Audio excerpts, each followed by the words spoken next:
Wale waphetha uZanele Ngidi ke odume kakhulu ke ngokudlala ke isitayela sika Baba uBheki Muzulu-Thuli ke obe nenkulumo ke ebe nesihlava ke lapha ke ibhekisa ngqo kuyena ke uMayogathi ke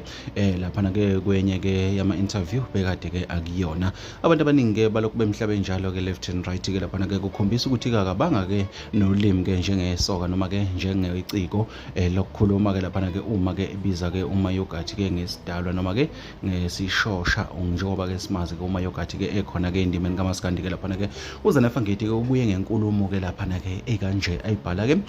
kwi-comment noma ke ekhasini ke lakhe ke lapha kuthe kukhona ke othi ke angexolise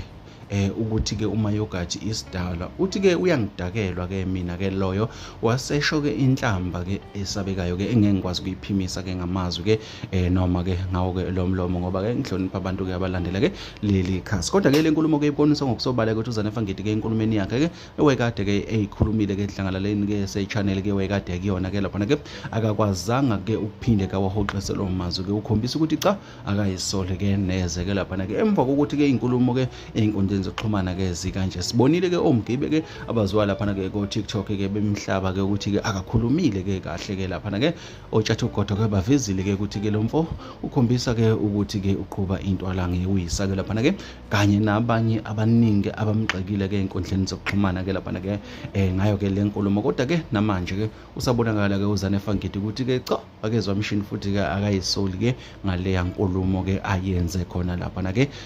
kwi-interview bekade abizwe kuyona asazi ke bafethu ke ukuthi ke kuyophetha kanjani ke uma ke kunje ngoba kwazi kwami ke kuthiwa ke uma ungumculi usukubadinga abantu futhi usukubadinga abalandeli futhi usukubadinga abantu ke abazokuseka bakusupport engikholwa ukuthi ke uZanele Ngidi ke bekufuzile ayivule indlebe yakhe akuthatha kuzwa ngabantu akulalele mesa yakwenza ukuxolisa kuthiwa ke akumali kodwa kumahala umbono wami nje bafethu ehambele eceleni kodwa ke asazi ke ngifuna ukuzuvula kumbola samakhawunti ke uthini ke ngalo ludaba ke lukaZanele Ngidi ke lokuthi ke akhulume kabi ke ngoMayogathi bafethu asidibana kwezinye.